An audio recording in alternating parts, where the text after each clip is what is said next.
Hello and welcome to Norwood News. Today is Friday, September 24th, and I'm your host, Krista McDonald. It is great to have you with us as we end another week here in Norwood.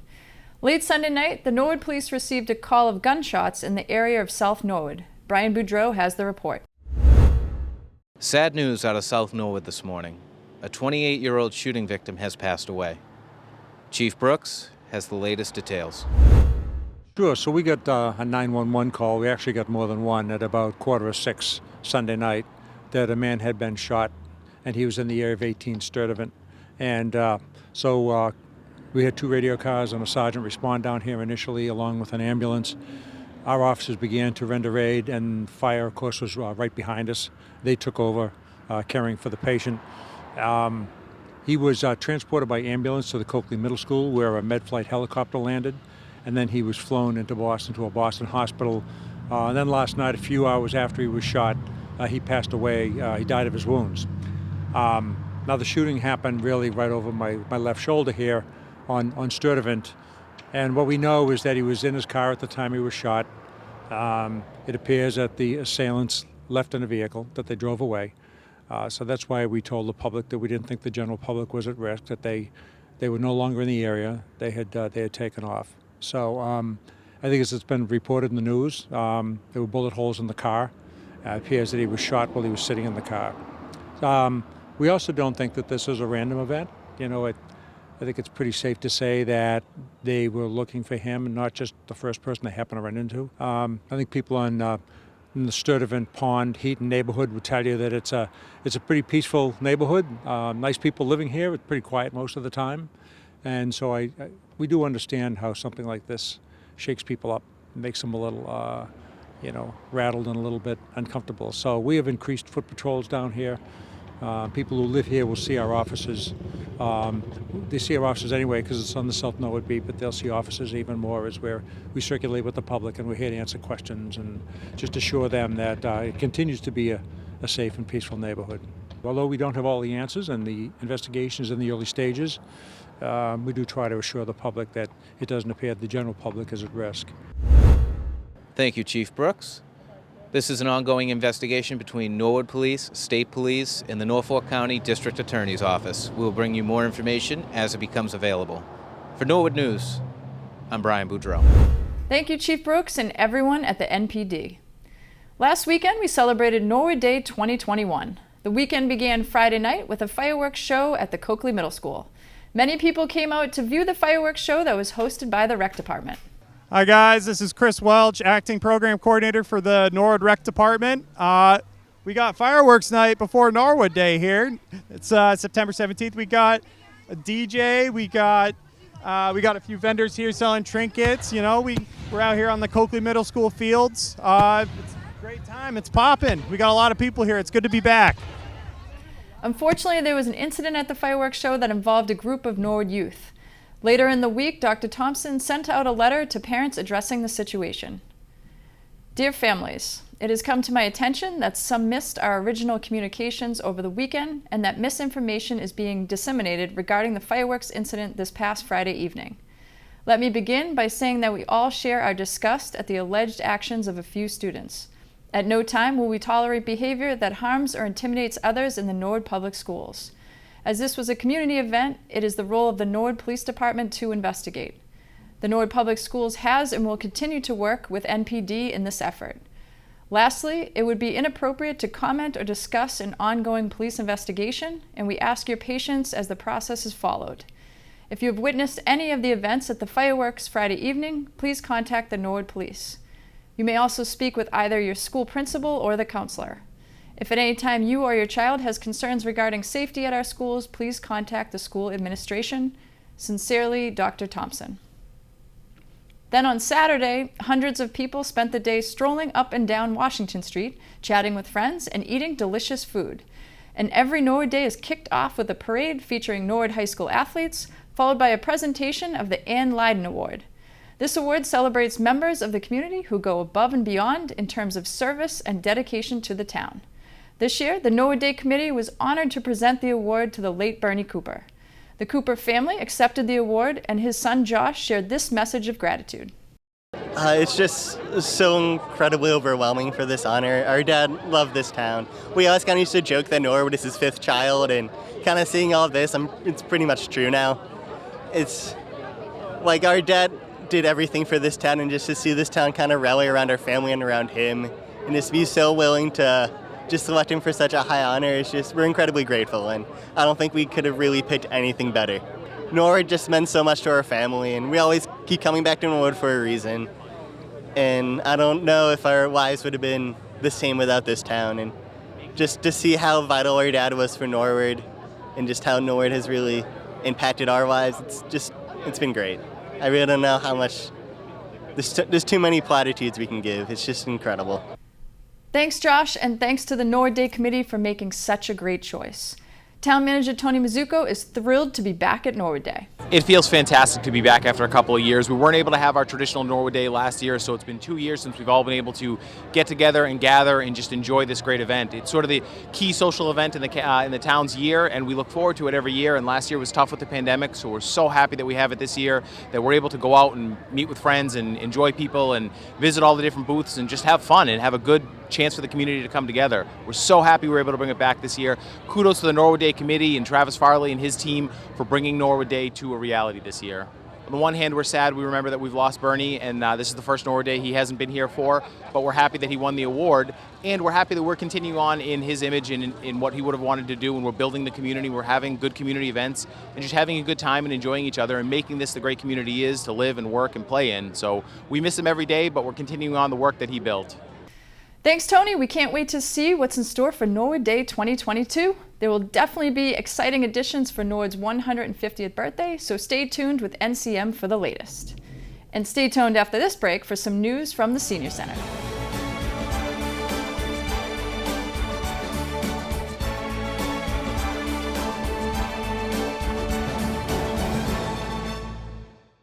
I'm a dad and a pastor. I'm a mom and a principal. I am a daughter, wife, and machu. Great-grandfather. I'm a rock climber. My husband, a father, and a grandfather. I'm a mother, a daughter, a wife, and a cousin.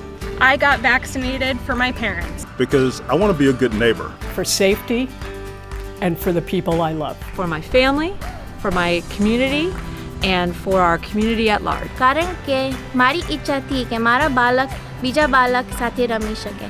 I got vaccinated so I didn't have to wear a mask. For my family and for my community, your community. We all come from different backgrounds and speak different languages. But we all agree on one thing. Get vaccinated. Get vaccinated. Get vaccinated. Getting vaccinated. get vaccinated. Vaccination card. To protect yourself and others, get vaccinated.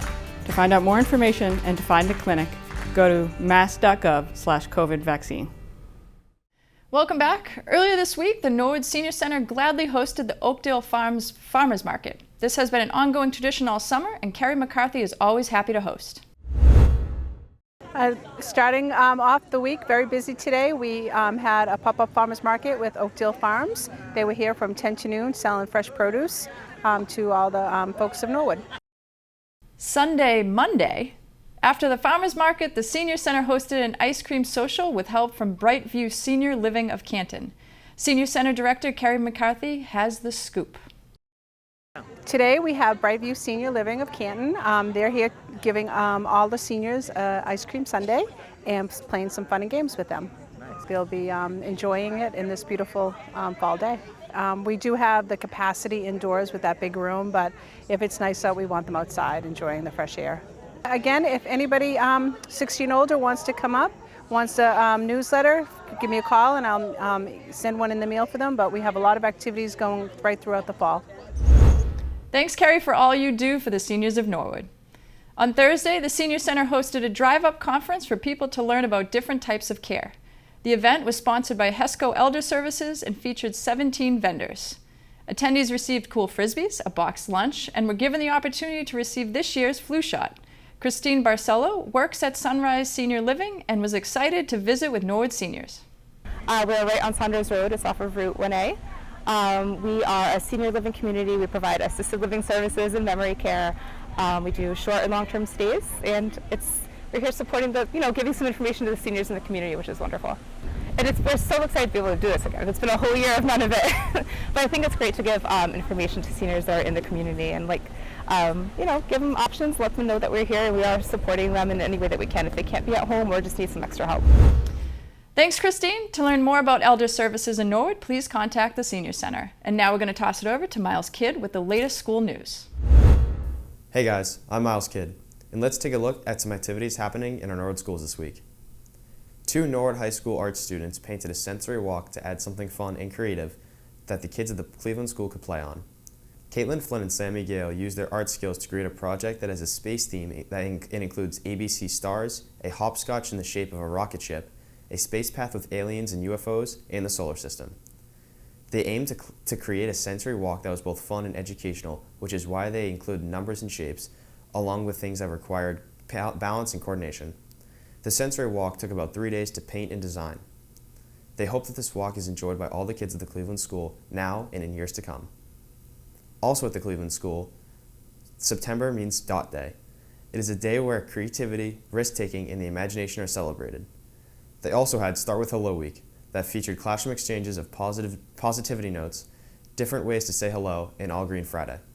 The week focused on inclusion and kindness. At the Oldham School, Mrs. Manning's 3rd grade class is building a strong classroom community. Also in 3rd grade, Mrs. Shook's class are happy to be back and ready to learn and have a fun and successful year. And in 1st grade, Mrs. Andrews' friends are working hard learning fall poems in the ABC aerobics. Q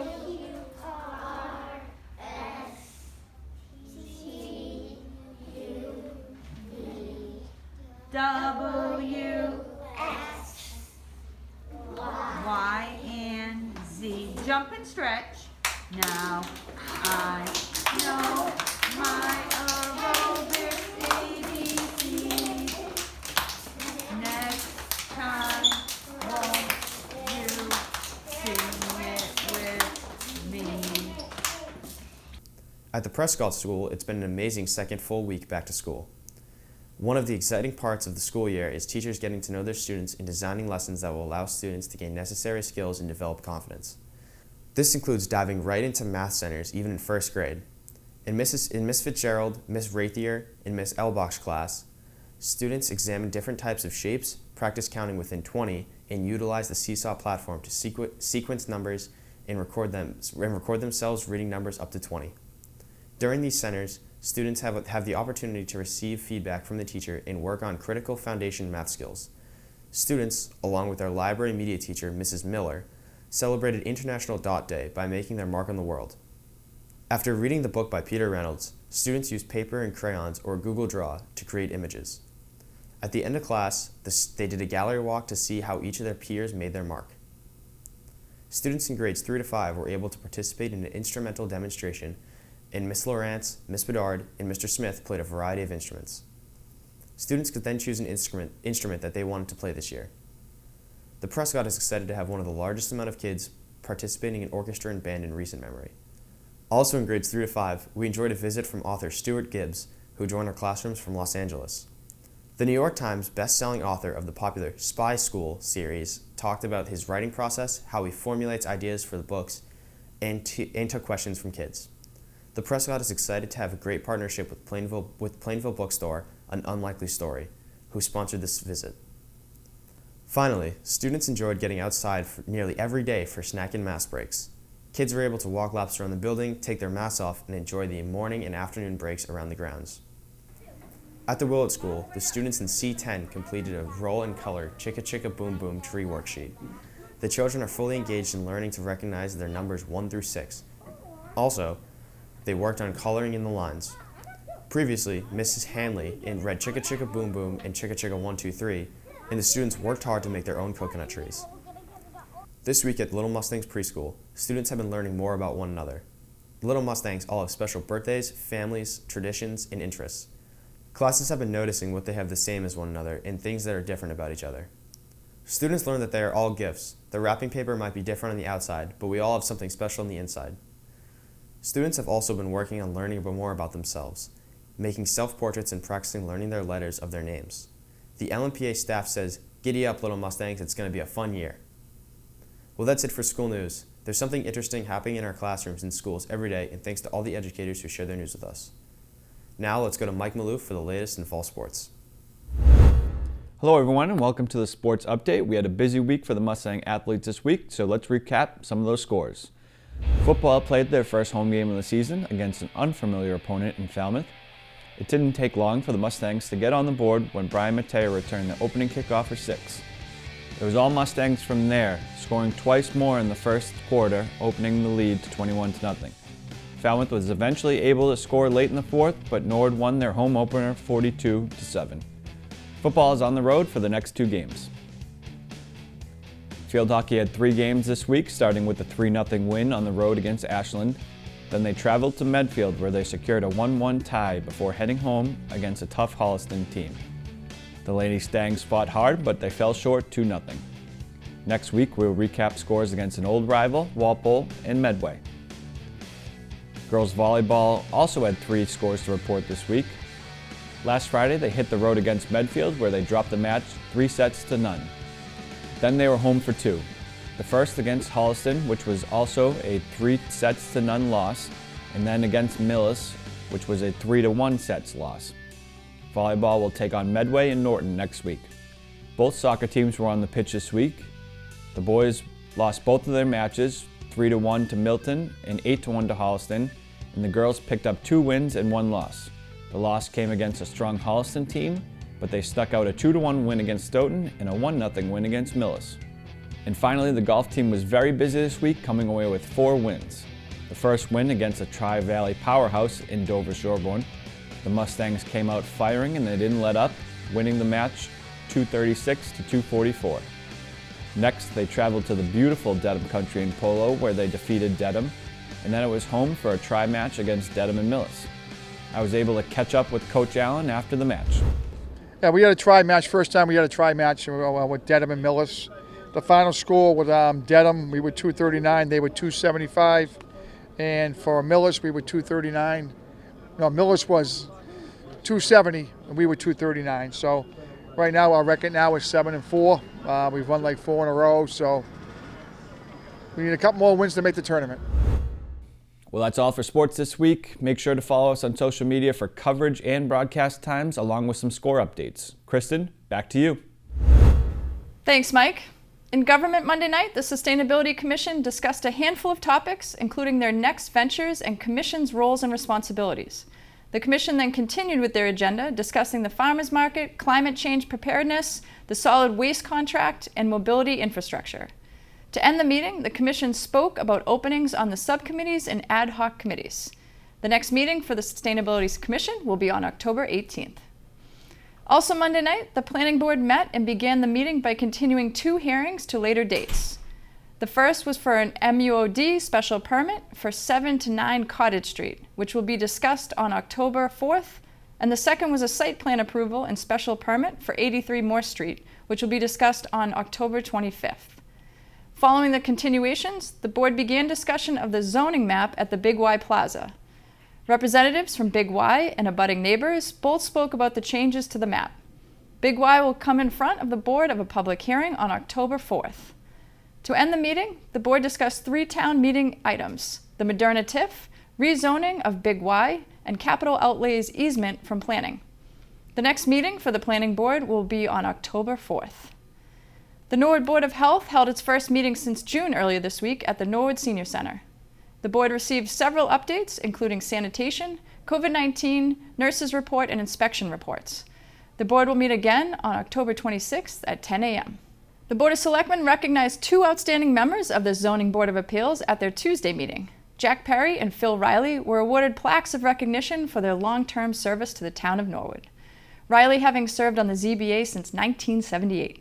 Chief Brooks and Chief Hayes updated the board with their first in-person monthly reports since June. The Selectmen will meet again next week. The school committee met remotely Wednesday night. Dana Brown, Director of Strategic Initiatives, presented the equity audit. He elaborated on the timeline and provided details for those interested in participating in the focus group. Then Brown continued with the ESSER presentation and survey results. He detailed where we can expect to see funding spent in the next couple of years. Everything that you see listed there either got the most the highest number of number ones in the survey, or or number 2 is a close second. And so, as you can see, the district has committed over time to doing some of these things already. Acceleration academies. I know the high school and the middle school did some of this last year and enriched summer opportunities. Our elementary schools bulked up some of those things last year. Strengthening partnerships with community-based organizations. We have a McLean's partnership that was brought on previous to this year.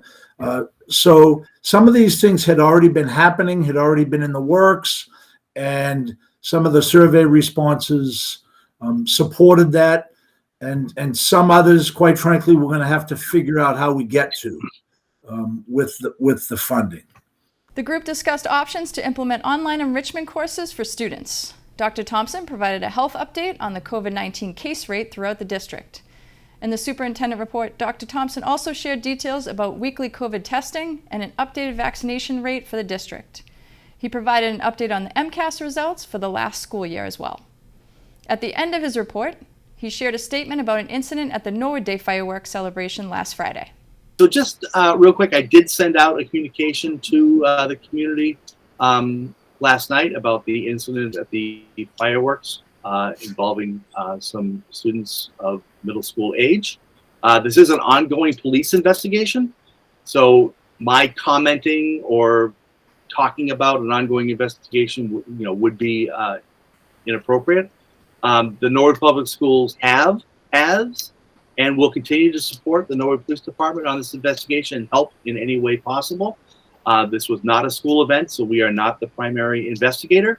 And I will stress to the community that this is a small number of students, and it's not representative of the entire middle school, just like it is not representative of the entire town of Norwood. But we will get to the bottom of this, and we will support the effort and the investigation, and if there is necessary action needs to be taken based on that, that will happen as well. So Karen Sheridan provided updates on the budget and payroll. Later, the committee voted to continue with the vaccine and COVID testing policy that was decided at the last meeting. Then the board discussed policy regarding code of conduct and the format for public forum. The board meets next on October 6th. The Middle School Building Committee hosted its 5th open forum on Thursday evening. The committee provided an update on the project and details about the net zero option. Members of the community joined via Zoom to discuss options with the committee. The board opened the floor to attendees for a Q&A session before adjournment. The committee meets again next month. For complete government coverage, tune into the NCM Government Channel or watch on demand at norwoodcommunitymedia.org. Stay tuned after this break for more town news.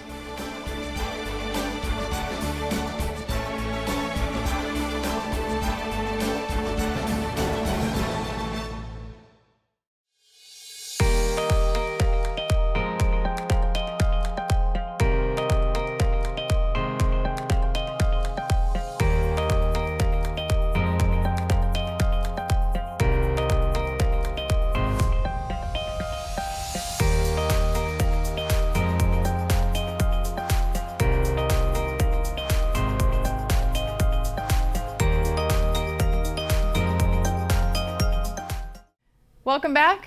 The Community Preservation Committee is accepting applications for fiscal year 2021-2022. This committee provided funding for projects that will improve the community. Committee member Joe Greeley details the application process.